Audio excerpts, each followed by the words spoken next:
والصلاة والسلام على سيد الأنبياء والمرسلين وعلى آله وصحبه أجمعين أما بعد أشهد أن لا إله إلا الله وحده لا شريك له وأشهد أن محمدا عبده ورسوله لا نبي بعده اللهم صل على سيدنا محمد وعلى آل سيدنا محمد كما صليت على سيدنا إبراهيم وعلى آل سيدنا إبراهيم في العالمين إنك حميد مجيد. Bapak-bapak jamaah salat maghrib yang dirahmati Allah Subhanahu wa taala. Marilah pertama-tama kita panjatkan puji syukur kehadirat Allah Subhanahu wa taala karena pada malam hari ini kita masih diberikan nikmat berupa nikmat iman, nikmat Islam, nikmat kesehatan dan juga kesempatan sehingga pada malam hari ini kita masih diberikan kelonggaran waktu untuk mengikuti kegiatan rutin di Masjid Al-Falah berupa taklim kajian rutin yang diselenggarakan setiap malam Ahad. Salawat dan salam marilah kita haturkan kepada Nabi besar Muhammad sallallahu alaihi wasallam beserta keluarga, sahabat dan para pengikutnya sampai akhir zaman. Pada malam hari ini malam Ahad kajian di hari ini akan disampaikan oleh Ustadz Haji Nasruddin MPDI dengan tema tuntutan iman kepada Al-Quran. Baiklah, untuk mempersingkat waktu kami persilakan pada Ustadz Nasruddin.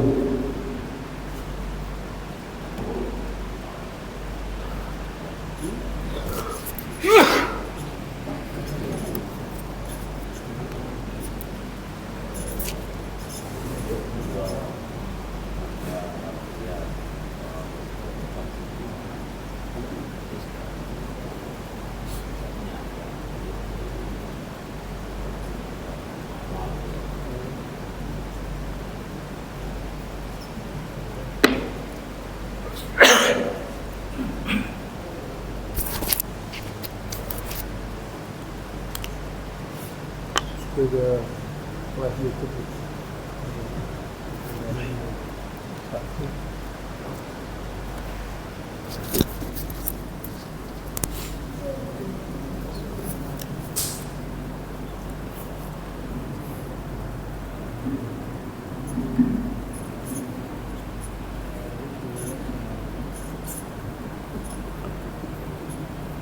Assalamualaikum warahmatullahi wabarakatuh. Waalaikumsalam warahmatullahi wabarakatuh. Bismillahirrahmanirrahim. Alhamdulillahirabbil alamin. Nahmaduhu wa nasta'inuhu wa nastaghfiruh. Wa na'udzu billahi min syururi anfusina wa min sayyiati a'malina. May yahdihillahu fala mudhillalah wa may yudlil fala hadiyalah. Asyhadu an la ilaha illallah wahdahu la syarikalah wa asyhadu anna Muhammadan abduhu wa rasuluh la nabiyya ba'da amma ba'd. Yang kami hormati segenap pengurus DKM Al-Falah, bapak-bapak dan saudaraku jamaah salat maghrib dan isya berjamaah. Mudah-mudahan kita semua dirahmati dan diberkahi oleh Allah Subhanahu wa taala. Bersyukur kepada Allah, alhamdulillah hari ini Allah berikan kesehatan. Dengan nikmat sehat kita bisa melanjutkan kajian kita tentang tuntutan iman kepada Al-Qur'an. Seperti yang kita ketahui bahwa mengimani Al-Quran itu salah satu di antara rukun iman. Kullun amana billahi wa malaikatihi wa kutubihi wa rusulihi. Ada 4 di ayat 285, iman kepada Allah, iman pada malaikat, iman pada kitab-kitab, iman pada Rasulullah. Nah, yang kelimanya mengimani hari akhir, dan yang keenamnya mengimani takdir Allah. Al-Quranul Karim adalah merupakan kalamullah, firman Allah yang disampaikan kepada Rasulullah Nabi Muhammad SAW secara mutawatir. Di dalam Al-Quran mengandung mukjizat, kemudian menjadikan perbuatan ibadah bagi orang yang membacanya. Itulah Al-Quran. Tentu kepada kita, Al-Quran ini adalah kitab suci yang terakhir yang Allah turunkan. Kitab-kitab suci sebelumnya itu sudah diamandemen, sudah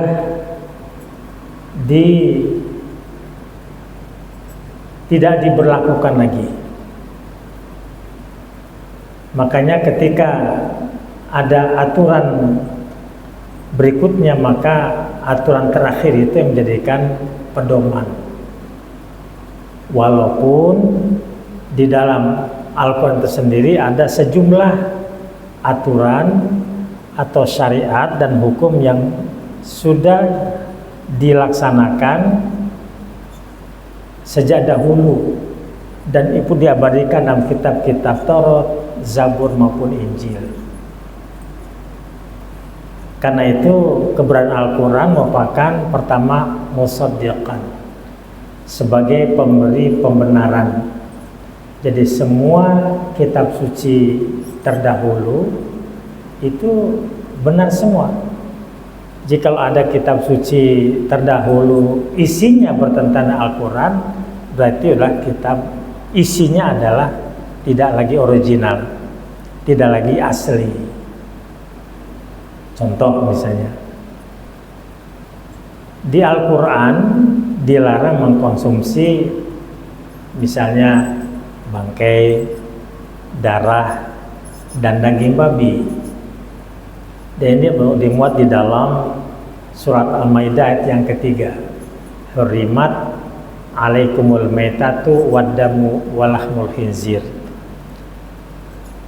Kemudian sekiranya ada orang yang mengaku pengikut Nabi terdahulu, berpedoman kepada kitab, salah satu di antara kitab-kitab Allah yang menghalalkan bangkai, darah, dan daging babi, berarti itu bukan ajaran yang diturunkan Allah kepada Rasul-Rasulnya. Itu mana musaddiqan. Dan kemudian muhaiminan alaih, sebagai batu ujian ya, terhadap kebenaran kitab-kitab terdahulu. Oleh karena Al-Quran itu adalah memuat sejumlah aturan terdahulu, karena syariat Islam yang kita lakukan, umat nebatnya Al-Quran, ini bukan perintah baru. Contoh misalnya ibadah haji, itu sebelumnya sudah ada. Saum Ramadan sebelumnya juga sudah ada. Apalagi sholat, Rasul terus sholat, termasuk khitan. Itu terdahulu juga ada, namanya syariat khitan atau sunat. Apalagi zakat dan ibadah-ibadah lainnya. Hadirin Bapak sekalian, itu makanya kepada kita semua, karena Al-Quran begitu lengkap, memuat sejumlah aturan kitab terdahulu. Nah, tugas kita pertama pelajari isinya apa sih. Bapak-bapak ini kalau boleh saya sarankan, minimal di rumah itu punya satu tafsir Al-Quran. Silakan, bukan terjemah ya, tafsir Al-Quran. Misalnya tafsir Al-Marughi satu set, silakan. Tafsir Fizal Quran tafsir Ibnu Katsir, tafsir Qurtubi, Al-Misbah itu Pak Syihab. Kalau pahamkah Al-Azhar, ada An-Nur dan sebagainya. Nah, karena Al-Quran itu memuat sejumlah ilmu, maka tafsir-tafsir Al-Quran itu baik yang klasik maupun yang sekarang itu tidak lepas dari latar belakang penafsir. Coba kita perhatikan, kalau latar belakang penafsir itu orang sastra nanti penjelasannya banyak dominan nilai kesusastraan. Kalau mufassir itu ahli hukum, ketika membahas tentang ayat hukum itu detail banget, Pak. Nah, berbeda pula dengan orang yang ahli tentang ilmu eksak. Nah, di sini ada ahlinya nih, orang eksak di samping kanan saya. Itu ketika membahas tentang ilmu fisika, ilmu biologi, ilmu kimia, alam semesta, itu detail banget. Bisa jadi yang lulusan pesantren nggak paham tentang itu, karena itu adalah sebuah disiplin dan di Al-Quran ada semuanya. Bapak mungkin pernah dengar atau pernah baca namanya tafsir Jalalain. Itu lebih dominan ke mufradat, ya, arti kata-kata.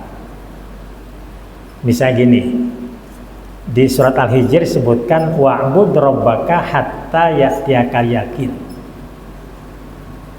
Ibadati Tuhanmu itu, ibadati Allah itu hingga datang kepadamu yakin. Nanti di tafsir tafsir Jalalain, al-yakin ay al-maut. Ya. Yang dimaksud yakin adalah kematian. Ibadati Allah itu sampai datang kematian. Artinya selagi masih hidup wajib ibadah kepada Allah. Dan jangan heran kalau ada sebuah ilmuwan ingin mengetahui Islam dengan tujuan untuk menjelek-jelekan Islam lewat dalam, ternyata setelah diteliti lewat Al-Quran, justru di situ mendapatkan nilai kebenaran. Kan banyak Pak ya ilmuwan, termasuk kita tahu kan yang mantan biarawati Irina Handono, ya pernah ke sini, alhamdulillah. Di tempat kami beberapa kali. Itu awalnya itu mempelajari Al-Quran bukan ingin tahu isi Al-Quran untuk diamalkan, bukan. Ditugasi oleh atasannya untuk mendalami Islam, nanti dijelek-jelekan lewat pemahaman Islam. Makanya jangan heran kalau orientalis memandang Islam itu a priori, Pak. Islam disebarkan lewat pedang. Islam penuh dengan kekerasan, bentar-bentar perang dan sebagainya. Itu kan yang membangun opini itu kan orientalis, Pak. Islam itu mengajarkan tentang islah, perdamaian. Dan kalaupun terjadi perang, baik perang Badar, perang Uhud, perang Khandaq, perang Tabuk, dan perang-perang lainnya, itu sifatnya merespon. Karena diserang, dilawan. Di Al-Quran disebutkan qatilu fi sabilillahi alladziina yuqatilunakum. Perangilah di jalan Allah orang-orang yang memerangi kamu. Jadi kalau nggak diserang, nggak diperangi ya nggak pernah perang. Nah, ini perlu. Nah, sehingga ketika kita tahu isi Al-Quran, subhanallah, nikmat sekali. Di samping juga Bapak sekalian, andaikan ayat Al-Quran itu paham artinya, wah itu kalau qiyamul lail baca ayat itu Pak, tanpa terasa air mata bercucuran, Pak. betapa indah dan dalamnya isi Al-Quran. Kalau tadi kan dibaca surat Al-Ma'un ya, betapa kalau kita menghayati mana Al-Ma'un, bahwa orang-orang ngaku beragama itu dinyatakan pendusta, Pak. Aritaladzi kalbiddin fazal kalladzi yad'u yatim wa yahdu ala tu'amil miskin. Ngaku beragama tapi tidak peduli dengan nasib fakir miskin, anak yatim piatu. Sekaligus merupakan satu perenungan, penghayatan, muncul khusyuk. Makanya orang-orang yang faham isi Al-Quran biasanya sholatnya lebih khusyuk. Jangan heran kalau di Masjidil Haram, bapak-bapak yang haji atau umroh, itu kadang imam ketika membaca ayat-ayat Al-Quran pada bagian tertentu itu terhenti, Pak. Bahkan menangis, terseduh-seduh. Kenapa? Faham isinya. Ini kalau saya bacakan, Bapak kira-kira menangis nggak? Misalnya, Innal ladzina kafaru min ahlil kitabi wal musyrikina fi nari jahannam khalidina fiha ulaika hum syarrul bariyah. Nangis nggak? Kenapa nggak nangis? Nah, satu di antaranya enggak memahami isinya. Kalaupun tahu artinya tidak mentadaburi isinya. Untuk kita, tolong belajar Al-Quran itu tidak mengenal batas umur.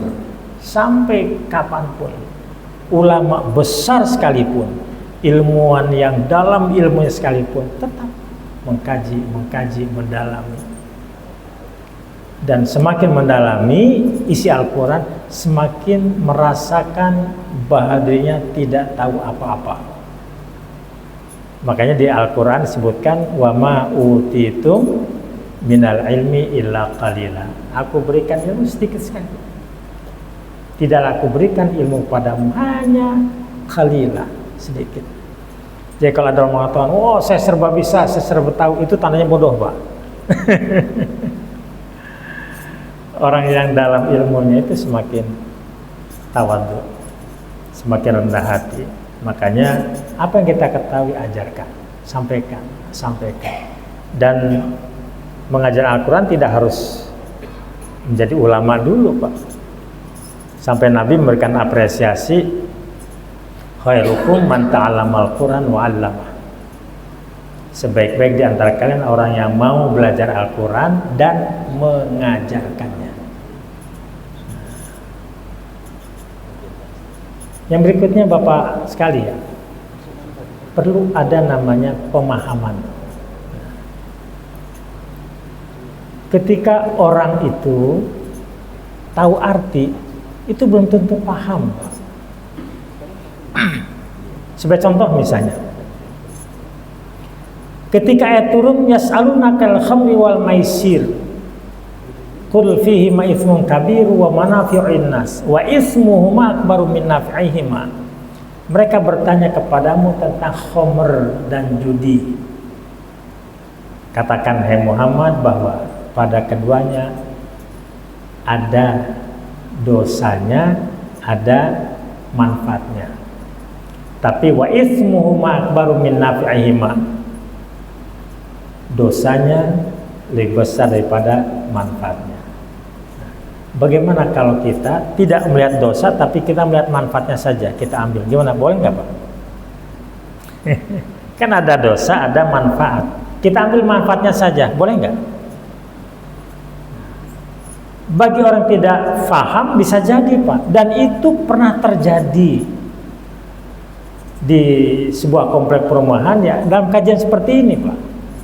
Selesai pengajian langsung bicara dengan saya, Pak, saya tidak melihat dosanya, tapi saya melihat manfaatnya saja. Maka saya minum. Ini fakta, bukan hoax, Pak.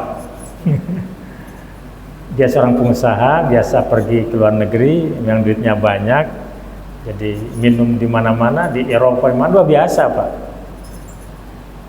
Saya tidak melihat dosa, tapi saya ambil wa manafi'u linnas, manfaatnya bagi manusia. Sementara kalau orang memahami ayat itu belum final, itu awal pelarangan khamr. Nah, setelah demikian turun ayat berikutnya, la taqrabus sholata wa antum sukara. Ya. Janganlah kau lakukan sholat ketika engkau dalam keadaan mabuk. Berarti boleh mabuk kalau waktu sholat masih jauh. Kan gitu, Pak, pengertiannya. Kalau jauh ke waktu sholat kapan kira-kira? Dari Isya ke subuh. Nah, Isya ke subuh. Nah, boleh nanti jam 8 mabuk. Sampai nanti subuh itu kan sudah sadar kan. Kapan lagi? Subuh ke zuhur cukup lama. Nah, berarti minumnya sehari cukup 2 kali saja. Dulu itu yang namanya orang Arab itu, orang jahilah, minum kayak orang minum teh, Pak, tiap saat berkali-kali. Nah, jadi mulai berkurang, nah, terakhir 2 kali. Nah, setelah ini ada satu internalisasi baru, ayat berikutnya, bahwa innamal khamru wal maisiru wal ansabu wal azlam rijsun min amali syaiton fastanibu. Itu semua najis, kotor, perbuatan setan, jauhi. Udah total. Makanya dulu kalau melihat dari asbabun nuzulnya, ketika ayat itu turun, itu stok miras mereka masih banyak, Pak.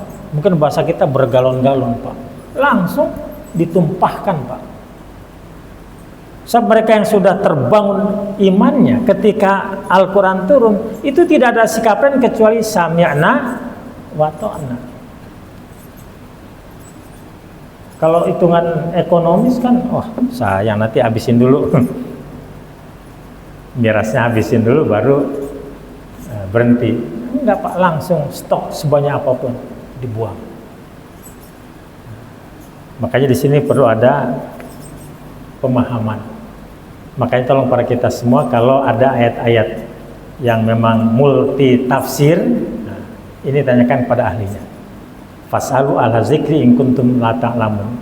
Tanyakan kepada orang yang tahu jika engkau belum paham. Atau artinya bisa jadi itu bukan ayat yang terakhir, tapi merupakan proses, atau bahasa lainnya tarikhut tasyri' al-islami. Ada proses sejarah pemberlakuan syariat Islam secara bertahap. Bapak sekalian, tidak kalah pentingnya kepada kita semua adalah melaksanakan isi Al-Quran. Bapak, nih perlu untuk kita semua. Memang betul bahwa terlepas faham atau tidak faham, Al-Quran bacaan itu punya hikmah, memberikan manfaat bagi pembacanya. Ini saya kan tiap bulan, Pak, tiap bulan ke rumah sakit Darmais. Yang keluhan kanker itu luar biasa. Dan istri saya kan selalu kontrol. Orang-orang Islam yang menghayati itu, Pak, ketika Al-Quran dibacakan, itu sel kanker itu diam, Pak. Makanya orang-orang yang berobat di sana, di samping pendekatan medis, pendekatan bacaan Al-Quran, itu proses percepatan kesembuhannya itu lebih signifikan, Pak, atau lebih clean, lebih cepat bersihnya. Makanya kalau ketemu dengan orang Islam di sana, ya, kami saya anjurkan sering baca Quran. Wa nazzilul Qur'ana ma wa syifa. Al-Quran turun sebagai syifa, sebagai obat. Belum lagi Kalau baca di rumah kan ada tuh, Nabi berpesan, nawiru buyutakum bisolah wa qiraatil Quran. Sinari rumahmu dengan sholat sunnah dan membaca Al-Quran. Bapak sekalian, makanya kalau Al-Quran sebuah bacaan, nanti khawatir seperti halnya resep dokter, Pak. Kalau resep dokter hanya untuk difahami, nilai manfaatnya kecil atau bahkan tidak ada. Nah, kalau Al-Quran difahami ada manfaatnya, tapi tidak maksimal kalau tidak diamalkan. Makanya Bapak sekalian, saya termasuk orang yang banyak beban, Pak. Kenapa setiap ada kajian itu berarti saya harus mengamalkan sebelum menyuruh orang, Pak.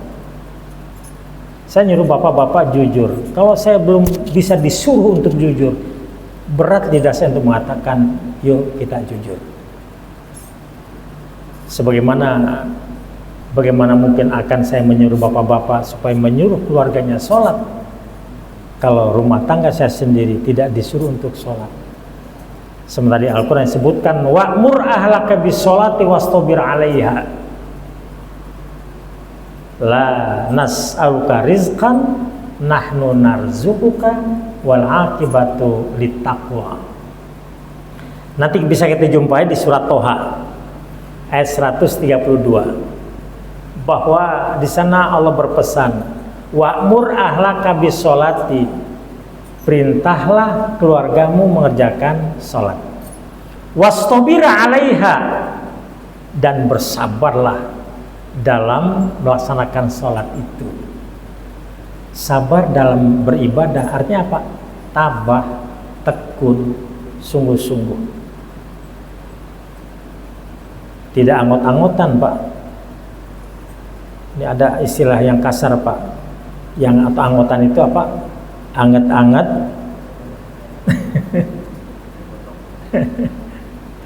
anget-anget teh ayam, kadang rajin, habis itu kumat lagi, malas lagi. Makanya pada kita semua wastabir 'alaiha. Nah, ketika Allah menyuruh itu, Allah tidak punya kepentingan, Pak, kepada hambanya. La nas'aluka rizqan, kami tidak meminta rezeki, tidak meminta imbalan darimu. Bahkan justru nahnu narzuquka, akulah yang ngasih rezeki kepadamu. Ini ayat ini sebenarnya menarik sekali, Pak. Tugas kita jadi orang sukses.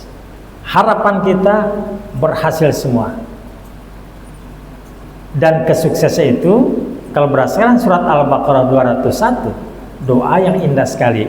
Rabbana atina fid dunya hasanah wa fil akhirati hasanah wa qina azabannar.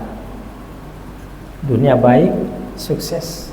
Akhirat baik, masuk surga, terhindar dari azab api neraka. Ukuran sukses dunia, Nabi pernah menjelaskan begini. Qad aflaha man aslama wa ruziqa kafafan wa qanna'ahu bima atahullah.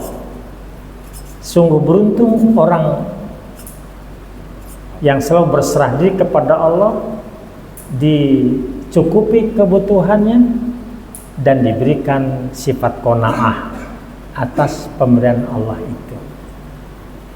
Jadi poin pertama, tugas kita ikhtiar, usaha maksimal. Yang kedua, usaha kita serahkan pada Allah. Yang ketiga, rizkinya itu dicukupi, dikasih rezeki yang memadai. Bapak di sana nggak disebutkan ruziko kathiron, rezeki yang banyak, bukan, tapi ruziko kafafan, rezeki yang memadai. Sebab rezeki jangan banyak, Pak. Kalau sedikit asal berkah cukup. Rezeki jangan sedikit, banyak pun kalau tidak berkah nggak cukup, Pak. Kalau bicara tentang rezeki, katakanlah misalnya kita sebut saja para pejabat, gaji, tunjangan dan sebagainya, kira-kira cukup nggak, Pak? Bukannya cukup Pak, berlebih. Tapi kenapa korupsi juga? Itu yang tidak berkah Pak. Ada Pak pejabat yang korupsi? Nggak berkah Pak. Tentu bersyukur kalau sekiranya sudah banyak berkah pula.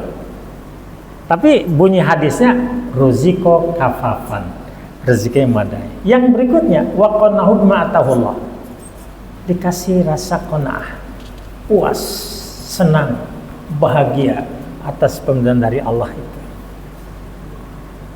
Nah sekarang fakta di lapangan. Ada seorang tetangga masjid, dia pengusaha, karyanya banyak. Saya ajak Pak, lewat karyanya, suruh datang ke masjid, tunggu panas Rudin, berjamaah. Kalau tidak zuhur, kalau asar dan zuhur karena di tempat tugas, ya malamnya maghrib, isya, subuh. Kalau maghrib perjalanan, ya isyanya. Kalau isya nggak bisa, subuhnya. Terus apa katanya? Setelah saya kasih tahu karyawannya, 1 minggu berikutnya nggak ketemu Pak. Tanya lagi hari ke-10, gimana udah ketemu? Belum. Persis pekan kedua, mungkin tepatnya hari ke-15 Pak. Gimana ketemu? Sudah Pak. Apa jawabannya? Itu yang bikin saya terkejut Pak. Bahasa ngapain ke masjid? Tidak ke masjid saja uang saya banyak. Nauzubillah min dzalik. Saya ngurus dada Pak. Bang betul, saya tahu uangnya banyak, mobilnya bukan 1, dan rumahnya juga banyak. Yang jelas rumahnya setahu saya ada 6 Pak, dan besar-besar. Ngapain sholat ke masjid? Tidak ke masjid saja, uang saya banyak. Hadirin Bapak sekalian, kenapa perlu saya sampaikan begini? Setelah saya telusuri, dia punya filsafat begini, bahwa ketika harta terkumpul, dengan harta itu, dengan uang itu bisa segala-galanya. Jalan-jalan dengan uang, beli mobil mewah dengan uang, makan sebat cita lezat dengan uang, mau apa saja bisa dengan uang. Makanya dengan uang itu dia kumpulkan dengan harapan mendapatkan kebahagiaan. Itu kan angan-angan Pak. Ternyata apa yang terjadi Bapak sekalian, orang kalau kerja di tempat yang sejuk, biasa kan nggak haus Pak ya, ber-AC, karena sejuk lupa minum, ginjal kena. Karena dia pekerja keras, levernya kena. Artinya apa? Uang terkumpul, jatuh sakit Pak. Sekarang meninggal dunia. Nauzubillah min dzalik. Artinya sampean para keluarganya tolong perbanyak istighfar, mohon ampun pada Allah untuk dia. Hadirin Bapak sekalian, tentu ngomong gini itu harus pendekatan 4 mata secara pendekatan psikologis. Kalau enggak kan emosi dia. Enak aja suami saya banyak dosa dan seterusnya. Jadi Bapak sekalian, kaitan dengan ini, bahwa kalau orang itu menyempurnakan sholatnya dengan baik, maka untuk rezeki Allah yang ngatur. Saya salut Pak dengan seorang bupati di daerah mana Pak? Pokoknya waktu sholat 30 menit sebelum masuk sholat siap, stop. Di mana Pak? Itu di YouTube ada itu. Dan ternyata qadarullah suasananya lebih kondusif. Di mana Pak? Yang di Blitar atau di Sulawesi ada itu?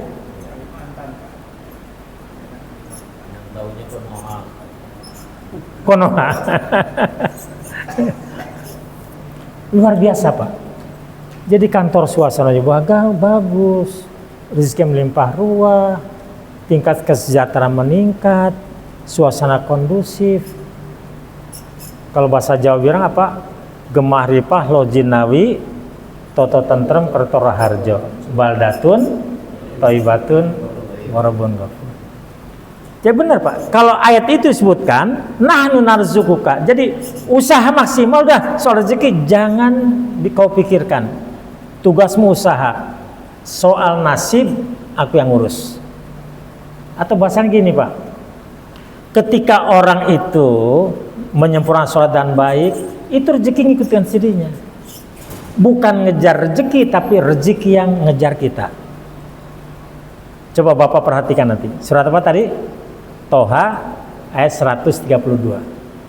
Makanya di penghujung itu disebutkan wal akibatu litaqwa.